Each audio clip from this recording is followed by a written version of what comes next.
Déjenme concluir lo que fue una serie que comencé creo que a principios de diciembre, que titulé A quien pueda interesar, To Whom It May Concern. Una serie donde hemos visto el mensaje que el Espíritu Santo trae a unas iglesias en particular de la época.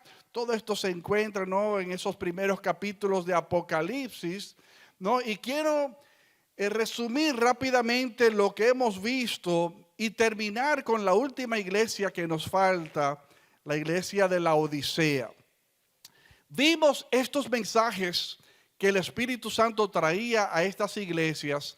Como bien terminaba cada uno de estos mensajes, decía siempre: el que tenga oídos, que oiga lo que el Espíritu dice a su iglesia. Es importante que nosotros por igual, al acercarnos a estas palabras, le pidamos al Señor: Señor, dame oído a mí para yo procesarlo y aplicarlo en mi vida. Siempre somos alérgicos, ¿no?, a querer escuchar un mensaje y decir: wow, el hermano fulano estará aquí porque esta palabra sí es buena para fulanito de tal. No, hermano. Que la palabra siempre sea oportuna y precisa para tu vida en particular. Y vimos, ¿no?, que cada iglesia tenía un sinnúmero de mensajes y contenido. Así, a grosso modo, decir que la iglesia de Éfeso, el Espíritu Santo les reprochó el haber perdido su primer amor. Y hablamos sobre la necesidad de que nosotros no perdamos nuestro primer amor, lo fácil que es nosotros envolvernos aún en el trabajo y en las cosas de Dios, de su reino, o en el trabajo, o en la familia, o en los deportes, o en cualquier hobby, en las amistades, en los viajes, en lo que sea. Si algo tiene nuestro mundo hoy en día, hermanos, es opciones. Si algo tiene nuestra sociedad mundial, es obstáculos y distracciones. Y parte del mensaje allí era: no perdamos el primer amor, ¿no?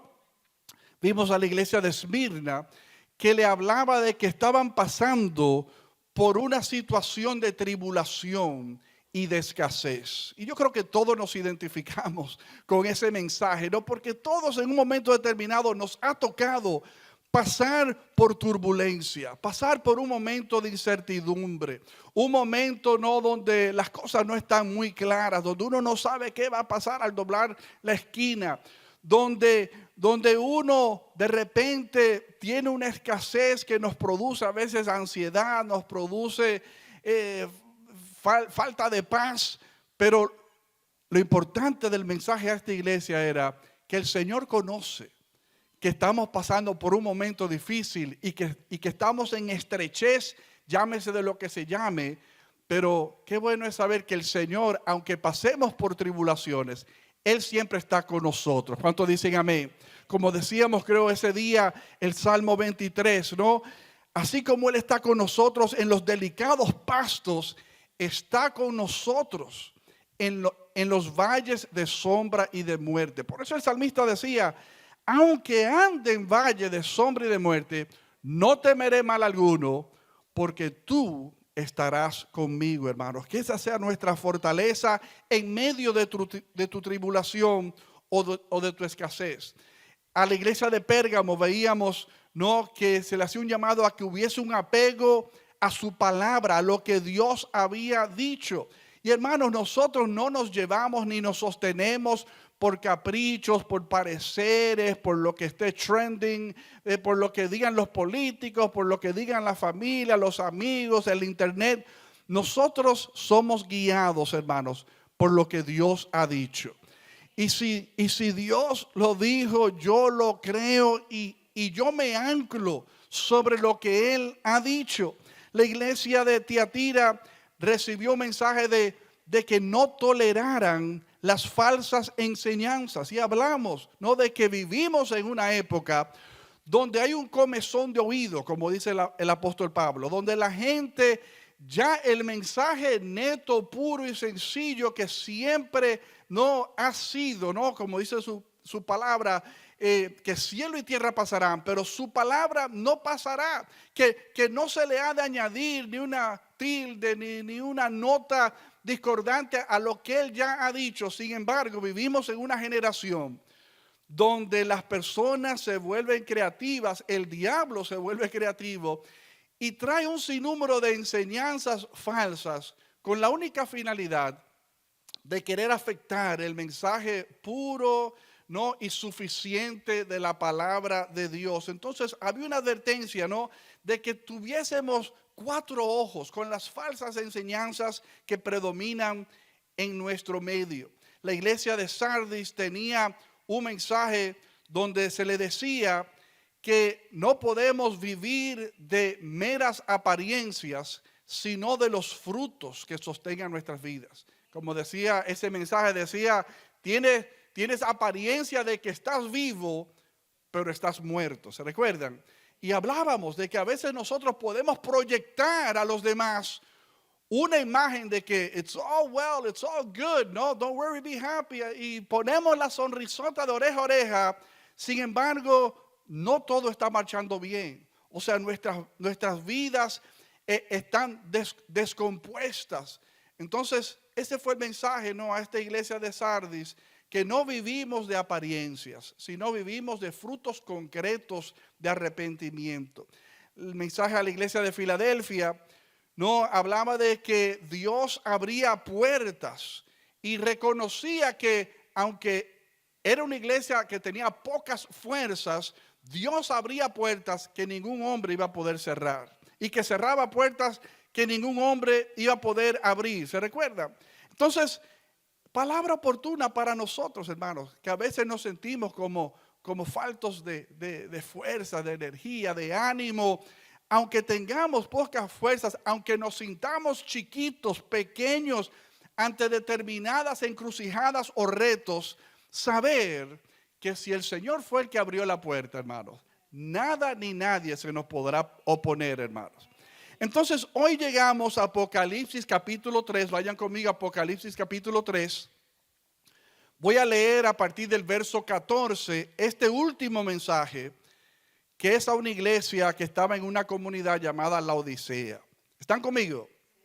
Apocalipsis 3 a partir del verso 14 dice así: y escribe al ángel de la iglesia en Laodicea, he aquí el amén, el testigo fiel y verdadero, el principio de la creación de Dios, dice esto: yo conozco tus obras, que ni eres frío ni caliente. Ojalá fueses frío o caliente, pero por cuanto eres tibio y no frío ni caliente, te vomitaré de mi boca. Porque tú dices, yo soy rico y me he enriquecido y de ninguna cosa tengo necesidad, y no sabes que tú eres un desventurado, un miserable, pobre, ciego y desnudo. Por tanto, yo te aconsejo que de mí compres oro refinado en fuego para que seas rico, y vestiduras blancas para vestirte, y que no se descubra la vergüenza de tu desnudez, y unge tus ojos con colirio para que veas. Yo reprendo y castigo a todos los que amo. Sé pues celoso y arrepiéntete. He aquí, yo estoy a la puerta y llamo. Si alguno oye mi voz y abre la puerta, entraré a él y cenaré con él y él conmigo. Al que venciere, le daré que se siente conmigo en mi trono, así como yo he vencido y me he sentado con mi Padre en su trono. El que tiene oído, oiga lo que el Espíritu dice a las iglesias. Cada una de estas iglesias que hemos mencionado estaban ubicadas en el sur de Asia. Cada una de estas iglesias tenía un mensaje contundente, como vimos con la iglesia de de Filadelfia fue la única iglesia que no recibió reprensión, ¿no? La iglesia de Filadelfia. Y recuérdense que cuando hablamos de la iglesia de Filadelfia, pues esa iglesia es perfecta. ¿Cuántos saben que esa iglesia no era perfecta? O sea, que siempre hay cosas que necesitamos revisar, ¿no? O como dice la palabra, el apóstol Pablo, que dice, el que cree estar firme, el que se crea estar muy bien parado, muy bien posicionado, mire que no caiga, ¿no? O sea, porque uno de los temores más terribles es que nosotros de repente nos sintamos que hemos llegado a la cima, que hemos llegado donde íbamos a llegar, que uno está medio realizado porque tengo 15 años en esto y tengo frutos y tengo un ministerio y tengo dones y tengo seguidores. No, hermanos, o sea, nada de eso vale nada. Miren, hermanos, yo cada día digo, Señor, ayúdanos, como decimos en inglés a nivel maratónico, help us to finish strong. Ayúdanos a terminar fuerte. Hay un autor famoso americano, no voy a ni siquiera mencionar su nombre, pero el que lee, que yo sé que no es un hábito de muchos, pero salió a relucir en estos días un hombre, creo que de 72 años, inclusive padeciendo temas de salud, de Parkinson, en un matrimonio de 55 años. Sale a relucir, ¿no?, que él le fue infiel a su esposa por espacio de 8 años. Y estaba públicamente confesándoselo a su esposa, renunciando al ministerio. Hermanos, y ese cuento yo lo estoy escuchando con demasiada frecuencia. Y a mí me duele. Porque yo veo que no solamente el muchachón de 25 años que bien no se sabe bañar todavía, que no tiene experiencia ni vacunas de la vida, se están dejando tropezar con suma facilidad. Hermanos, estamos viendo veteranos de la fe y del reino de Dios tropezar de manera aparatosa. O sea, que no solamente traen vergüenza a sus propias vidas y sus propias familias y sus propios ministerios en ese orden, ¿no? Porque a veces uno piensa que el ministerio, hermano, el ministerio fuera lo de menos. O sea, el tú caer corto de las expectativas tú delante del Señor, el tú caer cortos ante la expectativa con tu pareja, y luego el ministerio es collateral damage, o sea, es daño colateral, o sea, evidentemente todo lleva, o sea, y lo que tú has venido representando y hablando como que se cae del altar. ¿Cuántos están conmigo, mis amados?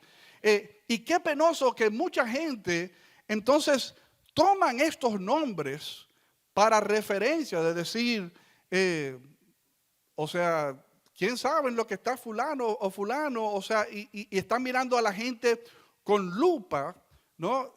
Les quiero decir, hermanos, el que cree estar firme, mire que no caiga, hermanos, porque esta iglesia de la Odisea no tuvo reprensión, no tuvo nada bueno que decirse de ella. Filadelfia no tuvo nada que señalarse, pero sabemos que no era perfecta. Esta iglesia de la Odisea no tuvo nada bueno que decirse de ella. Todo fue malo, hermanos. Pero aún así, aunque usted esté sitting in the gutter, o sea, aunque esté sentado en un contén comiendo tierra, hermanos, hay esperanza para ti. Aunque tú te sientas que you're down and out, o sea, aunque tú te sientas que tú caíste de mala manera y te has alejado de mala manera, aún hay una invitación en medio de esta realidad de la iglesia de la Odisea para que uno se vuelva al Señor. ¿Cuántos están conmigo? La Odisea era una de las ciudades más prósperas de la época, hermanos. Era una ciudad sumamente bien ubicada, que estaba en una encrucijada de caminos que la convirtió evidentemente en un punto de comercio sumamente clave de la época. Era una especie de como cuando uno llega al aeropuerto y uno encuentra muchas ventanillas con tasas de cambio, ¿no? Y ofertas de cambio de moneda. Era un lugar tan próspero que realmente había una comercialización y había una especie de concepto de banca sumamente marcada en esta ciudad de la Odisea. Ciudad banquera donde se intercambiaba todo tipo de moneda de la época y de la región, conocida por varias industrias, entre ellas una industria muy conocida de telas de color negro, no para asociar el color negro con nada malo, ¿no? Como a veces uno tiende a asociar lo blanco es santo y puro y lo negro es malo y pecaminoso, no por asociar color con bueno y malo, pero la tela negra, así como la púrpura, ¿no? Era una tela que se usaba a nivel de realeza, de la high class, de gente adinerada. La tela negra tenía su lugar y su espacio y se salía de lo común y de lo corriente. ¿Cuántos están conmigo? Y ellos tenían una textilería de telas de color negra inmensa y eran conocidas por ello.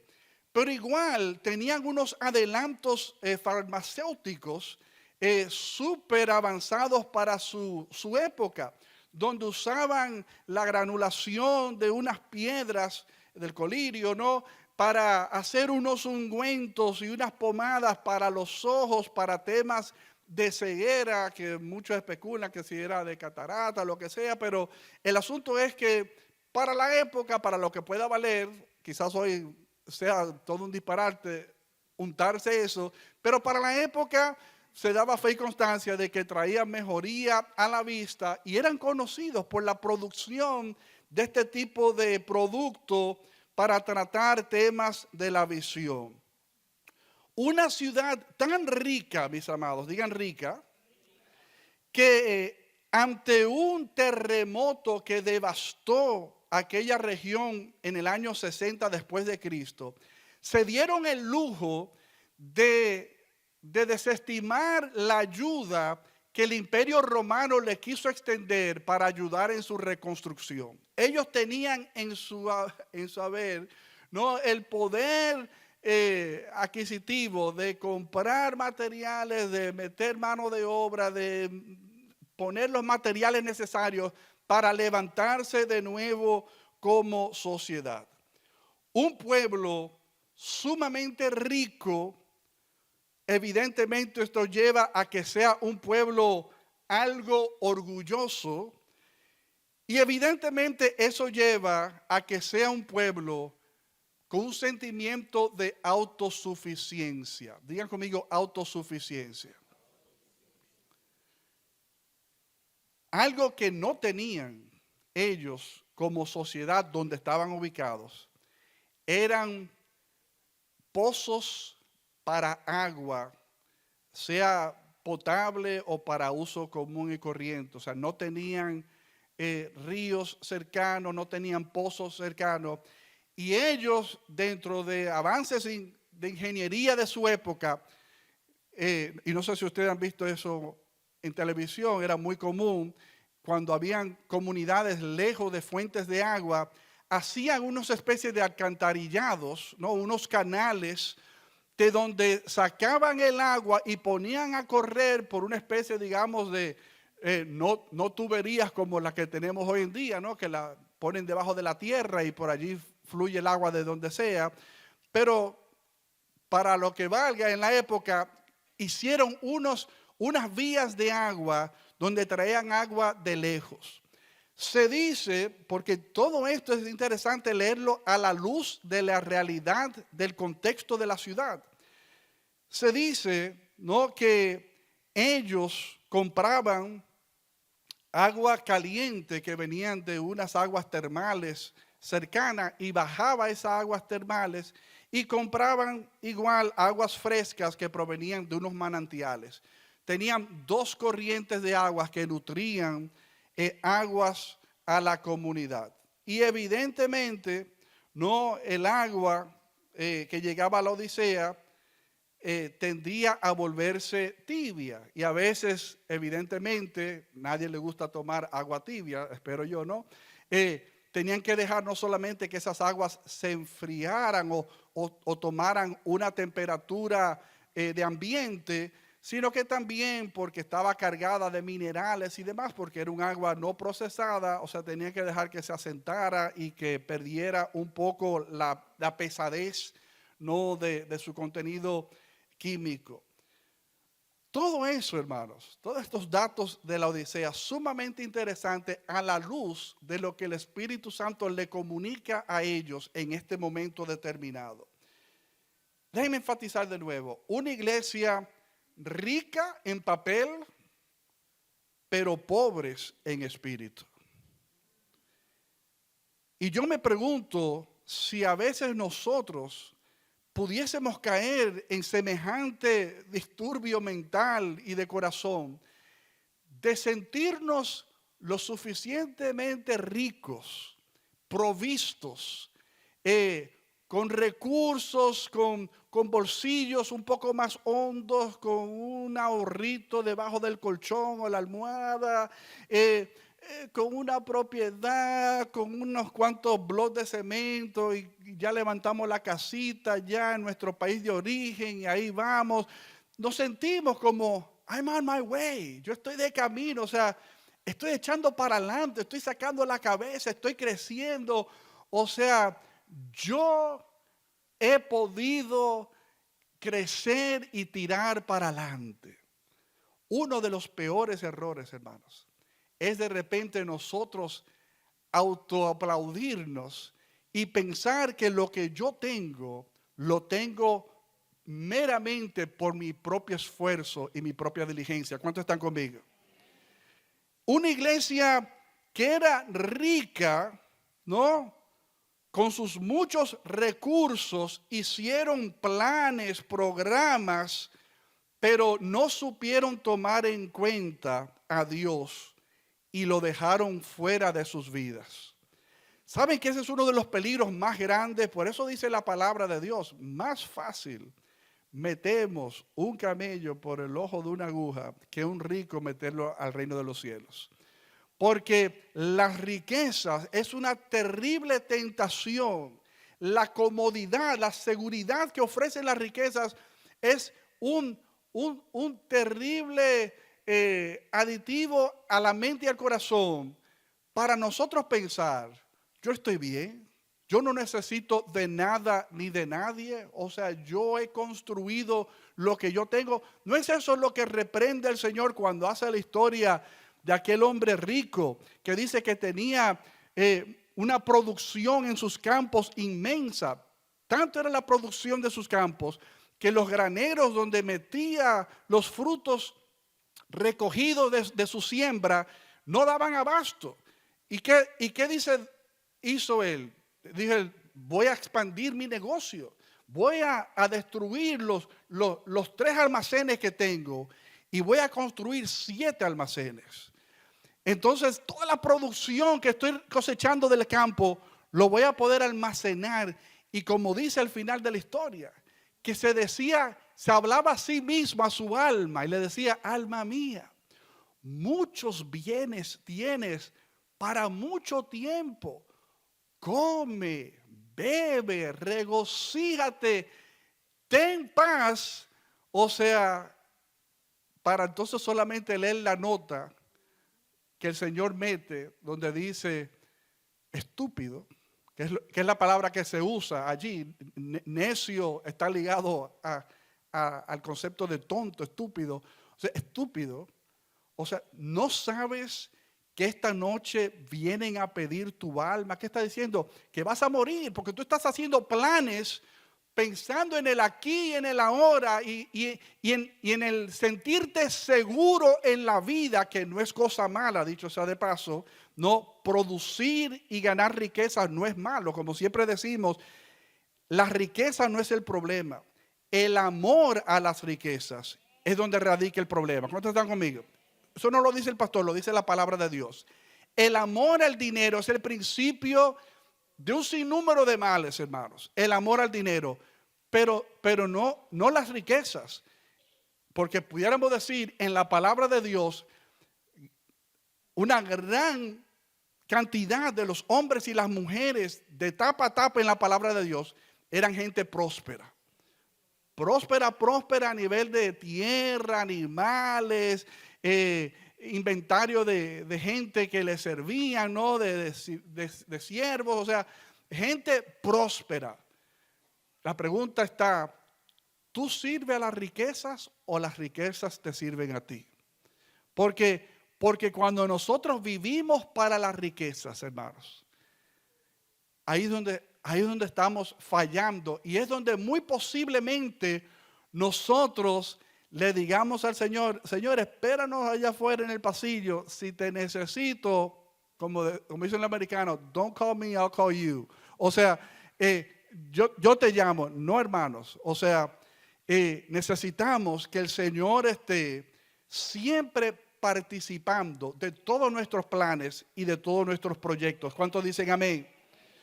Dios quiere que sus hijos sean prósperos en todo, hermanos. Sin embargo, existe un peligro cuando uno crece en esa prosperidad material y no en la espiritual, a la vez, simultáneamente, y a veces en mayor medida. Definitivamente, no a veces, siempre en mayor medida. Si como dice el apóstol Juan a Gallo, deseo, anhelo que tú prosperes en todas las cosas, así como prospera tu alma. Está antecediendo la prosperidad en todas las cosas, el prosperar a nivel del alma, hermanos. Nuestra alma necesita prosperar para que cualquier otra riqueza de la cual podamos gozar tenga sentido y razón. Dice un dicho por ahí, dime de qué presumes y te diré de lo que careces. Y este, hermano, era el caso de los de la Odisea. Estaban muy creídos, muy apoyados, muy confiados en lo que ellos habían adquirido, acumulado. Sin embargo, hermanos, tenían una pobreza espiritual abismal en sus mentes y en sus corazones. Eran ricos económicamente, pero Dios les recalca, ustedes lo que son unos pobres miserables. Déjenme leerlo de nuevo. O sea, dice, porque tú dices, y fíjense que voy a hablar de eso ahora, dice, pero por cuanto eres tibio, vamos a hablar del frío y caliente ahora, te voy a vomitar de mi boca por ser tibio. Dice, porque tú dices, o sea, la razón por la cual tú estás tibio es porque tú dices, yo soy rico y me he enriquecido y de ninguna cosa tengo necesidad. Hermanos, si este pensamiento se parquea en su corazón, sáquelo de allí. O sea, espántalo, y no permitas que ese sentimiento de yo no tengo necesidad de nada. Hermanos, porque yo sé cómo es. Y vuelvo y digo, el Señor nos dé fuerzas, como vamos a leer ahora, para hacer riquezas. O sea, eso es bíblico. El hacer riquezas, la capacidad para hacer riquezas es bíblico. Pero que jamás nuestra confianza, hermanos, esté en cuánto yo tengo en mi cuenta bancaria. ¿Saben que hay personas que viven con ansiedad con su cuenta bancaria? O sea, que la revisan, constantemente están chequeando su online app, ¿no? Para ver cómo está fluctuando.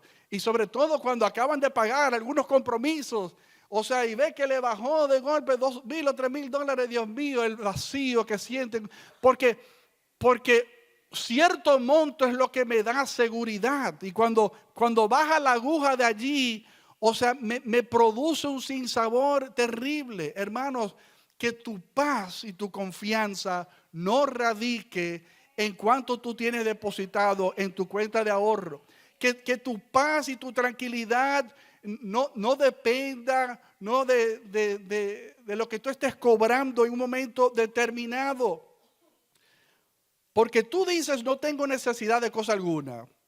Sin embargo, dice el Espíritu Santo, tú no sabes que tú eres un desventurado. Eso significa un infeliz, ¿no? O una persona que no dispone de gracia. Entonces, tú lo que eres un infeliz, un miserable, un pobre, un ciego y un desnudo. Y fíjense que todo esto tiene que ver con la realidad de la Odisea como comunidad, ¿no? Donde ellos eran ricos en papel, pero él está diciendo, pero realmente ustedes son pobres, que fue parte de un mensaje a otra de las iglesias, si mal lo recuerdan, ¿no? O sea, ustedes dicen ser ricos, pero son pobres. Y aquí vuelve y se lo dice a esta iglesia, ustedes en papel son ricos, pero realmente ustedes lo que predomina es una pobreza terrible que los va a llevar a una bancarrota terrible. Y les dice aquí, ustedes están ciegos. Y por eso luego le dice, unge tus ojos con colirio para que vean, usando el mismo ejemplo del producto que ellos conocían, de que ellos eran conocidos. Mira, si tú vas de viaje a la Odisea, además de traerme antibiótico de 800, ampicilina de 800 miligramos, tráeme un potecito de la cremita esa de los ojos, porque era un producto no conocido para tratar temas de los ojos. Le dice a ellos, ustedes lo que son unos ciegos. O sea, y no le vale su cremita de ojos. O sea, ustedes no están viendo como deben de estar viendo. Y están desnudos. Ustedes tienen en su armario de ropa, tienen muchos trajes negros muy lindos, de mucho precio y mucho valor. Pero realmente ustedes andan en cuero, ustedes andan desnudos, ustedes andan en pelota, ¿no? Ustedes realmente creen que están bien vestidos y realmente no lo están. ¿Cuántos están conmigo, mis amados? Entonces, dice Deuteronomio 8, vayan conmigo a Deuteronomio 8. Porque esto es lo que Dios advirtió a los israelitas cuando ellos comenzaron a adentrarse a la tierra prometida. Deuteronomio 8, versos 17 y 18 dice así. Dice, no sea que digas en tu corazón, mi poder y la fuerza de mi mano me han producido esta riqueza. Señores, cuando tú ibas, como decía la abuelita, ya yo había ido y vuelto 1000 veces.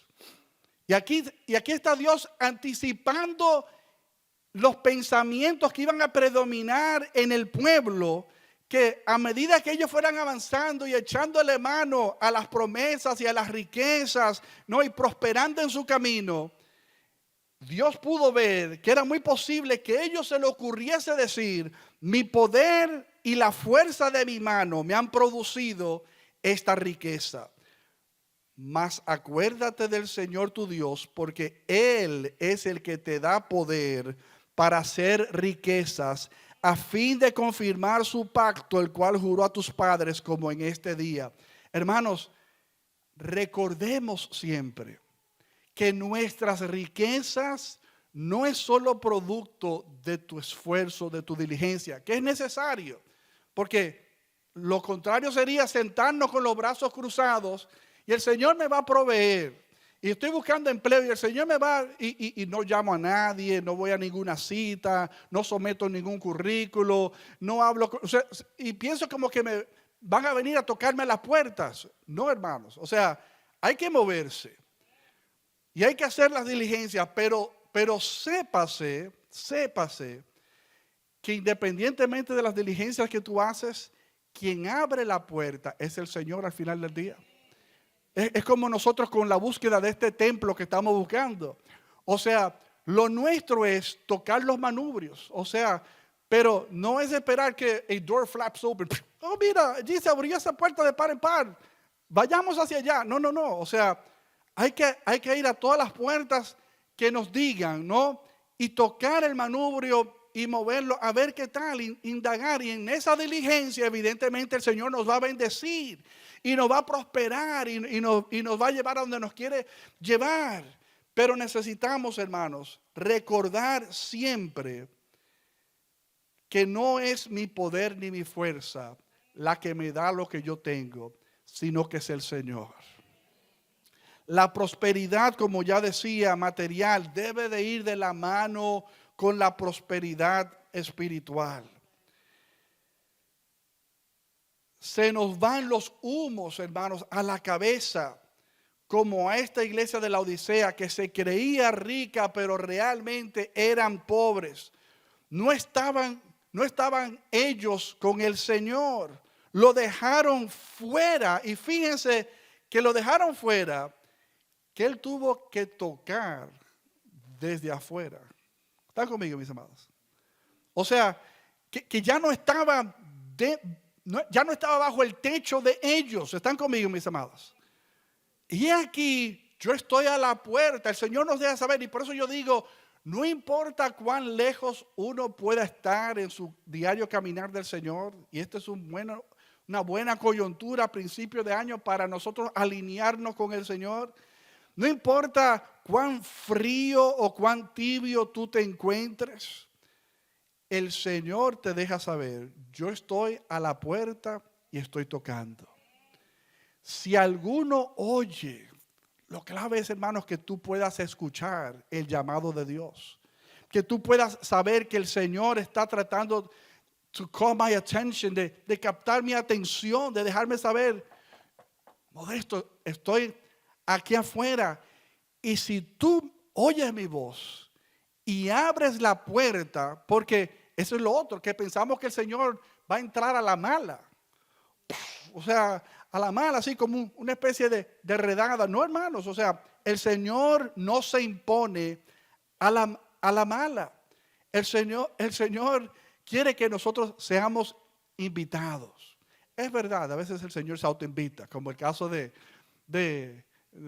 Zaqueo, ¿no? Zaqueo, baja, que es necesario hoy cenar en tu casa. A él nadie lo invitó, pero el Señor se autoinvitó. Y gloria a Dios, ¿no? Cuando a veces el Señor dice, puedo ir a comerme un pancito y a beberme un juguito de naranja contigo.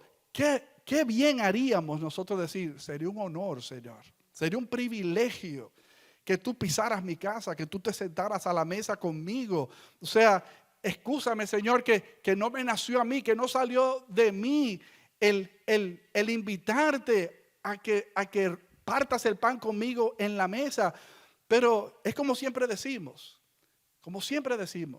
la pregunta clásica, ¿fue que el Señor me buscó a mí y me encontró, o fue que yo busqué al Señor y yo lo encontré a Él? Primero, como yo siempre digo, el Señor no fue que se perdió, o sea que nadie encuentra al Señor. Y segundo, usted y yo fuimos los que como ovejas nos descarriamos, tomamos el rumbo, la carretera que se nos antojó, y el Señor, téngalo por seguro, nos cayó atrás. Es como la pregunta, ¿fue que yo lo amé a Él o Él me amó? Hermanos, fue que Él te amó primero a ti. Todo comienza con el Señor. Nosotros le correspondemos al amor del Señor, pero nada de este trato entre Dios y el hombre reposa sobre los hombros suyo y mío. Nosotros tenemos el privilegio de servir a un Dios que todos los días He is going after us. Está cayéndonos atrás, buscándonos el lado, buscando captar nuestra atención, buscando revelarse a nuestras vidas. De modo tal, hermanos, ciegos, desnudos.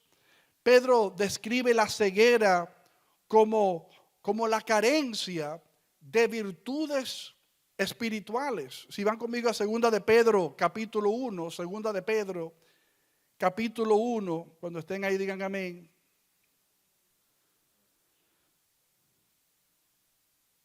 Segunda de Pedro 1, a partir del verso 5 dice, por esta razón también, obrando con toda diligencia, añadid a vuestra fe virtud, y a la virtud conocimiento, al conocimiento dominio propio, al dominio propio perseverancia, y a la perseverancia piedad, a la piedad fraternidad, y a la fraternidad amor. Pues estas virtudes, al estar en vosotros y al abundar, no os dejarán ociosos ni estériles en el verdadero conocimiento de nuestro Señor Jesucristo. Porque el que carece, oigan aquí, porque el que carece de estas virtudes es ciego o corto de vista, habiendo olvidado la purificación de sus pecados pasados. De modo tal, hermanos, si tú te estás preguntando, ¿yo soy ciego o yo veo? Solamente hay que preguntar si usted está construyendo lo que se acaba de describir aquí. ¿Estoy yo construyendo mi fe? Y sobre mi fe estoy yo construyendo virtud. Y estoy construyendo conocimiento. Y estoy construyendo dominio propio. Y estoy construyendo perseverancia y piedad y fraternidad y amor. Porque estas son las características que revelan si nosotros estamos ciegos o si estamos viendo. Hermanos, ¿están conmigo, mis amados? De modo tal, hermanos, que en este 2026 pidámosle al Señor que nos dé la capacidad de, como dice también en ese mensaje más arriba en el capítulo 3 de Apocalipsis, que dice, y vestiduras blancas para vestirte y que no se descubra la vergüenza de tu desnudez. Este es un año, hermanos, para que nosotros nos vistamos de la ropa que el Señor quiere que nosotros vistamos. No tiene que ver con el blanco o el negro, pero siempre no, lo blanco se asocia a la santidad, a la pureza, pero es más que una tela que usted se ponga encima, hermanos. Es una naturaleza. Nosotros necesitamos ser, como dice la palabra, revestidos de la naturaleza de Dios. Que no es Oscar de la Renta, no es Carolina Herrera, no. O sea, ¿quién te viste? Como un mensaje que yo prediqué una vez. ¿Quién te viste? O sea, que tú puedes decir, a mí me viste el Señor. A mí me viste la naturaleza de Dios, con todas las características que están asociadas a Dios. Él es a quien yo visto en mi día a día. De modo tal, mis amados, que la crítica principal del Señor a esta iglesia, que todo fue negativo, pero tiene la nota esperanzadora de que aún están a tiempo de escuchar el tocar del Señor y abrirle la puerta. Pero Él dice, ustedes han estado tibios. Como dice Él, ojalá fueran fríos o calientes. O estamos o no estamos. Pero esto de estar con un pie adentro y un pie afuera, al Señor no le agrada en lo más mínimo.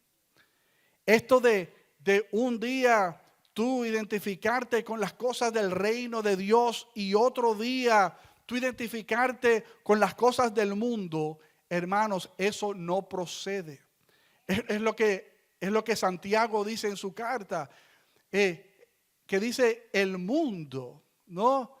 Y el reino de Dios no tienen relación. O sea, no pueden convivir juntos. O estamos identificados con el mundo o estamos identificados con el reino, pero no podemos bailar. You can't have it both ways. ¿Están conmigo, mis amados? No podemos bailar esas dos plataformas.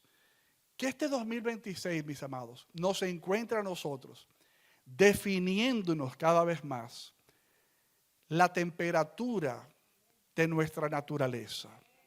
No podemos vivir el día a día de manera turbia, de manera entre Lucas y Mejías, ¿no? Entre frío y caliente. no podemos, hermanos, estar un coin flip, o sea, tirando una moneda para arriba, a ver, heads or tails, o sea, cabeza o cola, a ver en qué ánimo y en qué proyección yo voy a estar hoy, dependiendo de las variables, o me identifico con la cabeza o me identifico con la cola. Como yo siempre digo, hermanos, siempre cabeza, porque el Señor nos ha llamado. Usted, cuando estamos en los deportes que dicen heads or tails, yo siempre digo cabeza aunque pierda. O sea, yo nunca soy cola, hermanos. Siempre cabeza, voy a cabeza. Salió cola, bien, pero nunca soy cola. Siempre cabeza, hermanos. El Señor quiere que nosotros, hermanos, estemos en ese sentido calientes para Él. No podemos estar fríos como un cuerpo muerto. ¿Cuántos están conmigo? No sé si tú has tenido la oportunidad de estar junto a algún ser querido que ha muerto. Yo he estado ante muchos cuerpos muertos, hermanos. Se vuelven fríos y rápidamente se vuelven sumamente fríos, hermanos, y duros y tiesos, ¿no? O sea, hermanos, nosotros no podemos darnos el lujo en lo espiritual de volvernos fríos y tiesos y por ende muertos en el Señor. Necesitamos pedirle al Señor que su sangre corriendo por las venas de nuestro cuerpo nos den el calorcito que nosotros necesitamos, hermanos. Nos den el color que nuestras mejillas necesitan. Nos den la vida, la visión de vida que nosotros necesitamos en Él. Jesús les explica que su tibieza le producía náuseas, hermanos. Recordemos que el Señor decía, el que no es conmigo, contra mí es. Y el que conmigo no recoge, desparrama. Yo te pregunto a ti, ¿tú estás plenamente identificado con el Señor? ¿O dependiendo de cómo esté soplando la brisa ese día? O sea, si estoy en la iglesia, yo soy un siervo de Dios, aleluya, un rabacanda. Pero si estoy en el trabajo, puede ser que no, que el chiste del compañero de trabajo, y mira esa muchachona, ¿cuál muchachona? Ah, sí, que sí, que, o sea, y me dejo llevar por la corriente de este mundo. Entonces, crea incongruencia. Entonces, por eso yo nunca invito a mi compañero de trabajo a la iglesia, porque me da vergüenza. Porque si lo traigo aquí, él va a ver otra cara mía.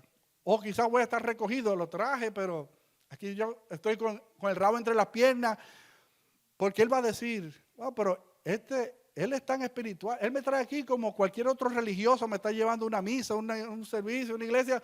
O es que realmente él profesa alianza a lo espiritual y a Dios porque lo que él hace en mi trabajo no guarda ninguna relación con lo que aquí, los valores y los principios que aquí se están promoviendo. ¿Cuántos están conmigo, mis amados?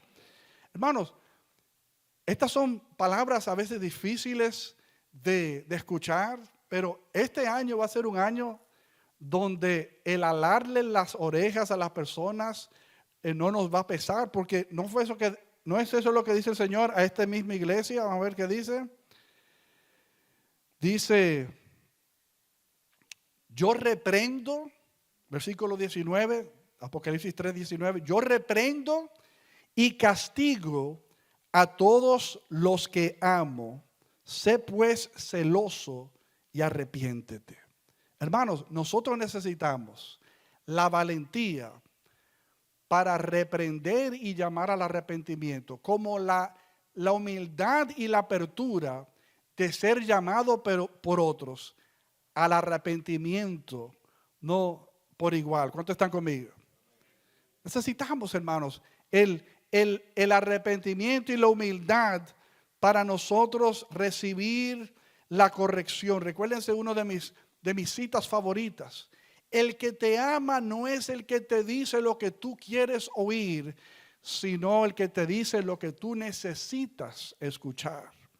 Y a veces es muy fácil uno con los tumbapolvos, los que nos hacen el coro y nos siguen la corriente, o sea, y nos lo aplauden todo, pero son incapaces de ponernos el espejo en un momento determinado, decir, Modesto, eso no está bien. O sea, esa manera de pensar, eso no está alineado con los valores de Dios. Eso que tú estás diciendo no va con Dios. Eso que tú estás haciendo no guarda relación con los valores que tú dices estar asociado. ¿Están conmigo, mis amados? Entonces, necesitamos tener la habilidad, hermanos, de cuando se lo amerita, como dice también su palabra, como buen padre, corrige a sus hijos. Así, el que ama a otro es capaz de corregirlo, hermanos. Hoy por ti, mañana por mí. ¿Están conmigo, mis amados? O sea, to hold us accountable es una buena cosa. O sea, el mantenernos rindiendo buenas cuentas es algo bueno. No, pero no me gusta que me presionen, no me gusta sentirme como que estoy montado con soga corta, no, como un caballo, como con un bozal. Déjame ser, you do you, I do me. O sea, y esa es la mentalidad de hoy en día. O sea, tú no tienes derecho de meterte en mi vida, de hablarme, de sugerirme, de mucho menos reprenderme. O sea, cuídate tú, que todo el mundo va a dar cuentas ante Dios. Hermanos, créeme, es más fácil tú escuchar una reprensión mía que una reprensión del Señor. O sea, es como dice el Nuevo Testamento, horrenda cosa. Porque a veces pintamos a Dios solamente como un Dios de amor. Pero dice la palabra que Él es fuego consumidor también. Y que Él es justo. O sea, y que Él no va a pasar por alto nuestras injusticias. Y le va a dar a cada quien su merecido. ¿Están conmigo, mis amados? Y horrenda cosa es caer en manos del Dios viviente, dice la palabra de Dios. Y esto yo lo saco a relucir, no para recalcar el pensamiento de cuco, no de mete miedo que la gente usa con Dios, como a veces hacen con nosotros los padres. Deja que tu papá llegue, ¿no? Y los hijos crecen con la figura del papá como un cuco. Wow, cuando papi llega, eso era lo peor. Y cuando yo veía que papi llegaba y metía el carro en la marquesina, Dios mío, me quería morir y me acostaba y me dormía del miedo. Hermano, nosotros no vivimos como hijos de Dios bajo temor, bajo amenaza, porque en principio Dios es amor. Pero si nos tiene que reprender, nos reprende. Como buen padre, como dice su palabra. ¿No? Entonces necesitamos, hermanos, pedirle al Señor en este 2026. Ayúdame a ser tesoro espiritual. Ayúdame a invertirme en ti. Ayúdame a eliminar toda tibieza de corazón. Ayúdame a recibir la corrección que es para mi bien y no para mi mal. Que cuando el Señor nos llama la atención, no solamente en un tiempo de oración o cuando estoy leyendo la palabra, muchas veces usa a alguien, a tu esposo, a tu esposa, a un hijo. ¿Cuántas veces mis hijos no han sido instrumentos de Dios? O sea, a mi vida, se lo digo como testimonio. O sea, espejos a mi vida. Un compañero de trabajo, un hermano de la iglesia, un líder de la iglesia, quien sea, hermanos, tiene la capacidad de acercarse a tu vida para asistirte y hacerte un bien, trayendo algún tipo de corrección sobre tu vida. Seamos corregibles en este 2026. Y como yo siempre digo, no es que estamos ahora patrullando las calles de la iglesia, buscando motivo y ocasión para corregir. Cuidado, ponte en fila. No andamos patrullando para corregir. Pero de manera natural, hermanos, estemos siempre abiertos a esos espejos que son para nuestro bien. Como dice Primera de Corintios 11, versículos 31 y 32, dice, si pues nos examinásemos a nosotros mismos, no seríamos juzgados, mas siendo juzgados, somos castigados por el Señor para que no seamos condenados con el mundo. Hay una labor, hermanos, para nosotros examinarnos a nosotros mismos. Y ojalá todos tengamos la capacidad de pararnos en el espejo, no como a veces yo me paro en el espejo y mi esposa me dice, pero tú te miras más en el espejo que yo. Y puede ser verdad. Y entonces, que uno pueda pararse delante del espejo, hermanos, y autocontemplarse ante el espejo de la palabra de Dios. O sea, y hacer un justo juicio de cuál es mi estatus mental, emocional, espiritual, físico del momento. Como también permitir, hermanos, que otros puedan juzgarme, porque va a valer la pena la autoexaminación o que el otro me juzgue, a que, como dice aquí, seamos condenados con el mundo. Hijo mío, dice Proverbios 3, no rechaces la disciplina del Señor, ni aborrezcas su reprensión, porque el Señor a quien ama reprende, como un padre al hijo en quien se deleita, como dice otra versión, o como un padre al hijo a quien ama. Hermanos, hablemos la verdad con amor. Efesios 4:15 dice, en cambio hablaremos la verdad con amor y así creceremos en todo sentido hasta parecernos más y más a Cristo, quien es la cabeza de su cuerpo, que es la iglesia. Hermanos, necesitamos que en este 2026 nosotros sepamos que no importa si tú hoy te encuentras tibio o frío o caliente, lo importante es que el Señor se encuentre bajo el techo de tu vida. Él está a la puerta y llama y toca, que podamos escucharle, hermanos. A veces nosotros, hermanos, y y a veces hay gente que tiene un dormir fuerte y uno se despierta y uno va a quien más cercano está a la puerta, pero tú no estás oyendo que estaban tumbando la puerta. Es verdad. Yo no me di cuenta porque están tan profundo en su letargo, hermanos. O cuando vamos a dar serenata, que tumbamos la puerta, o sea, y por fin salieron. O sea, hermano, no podemos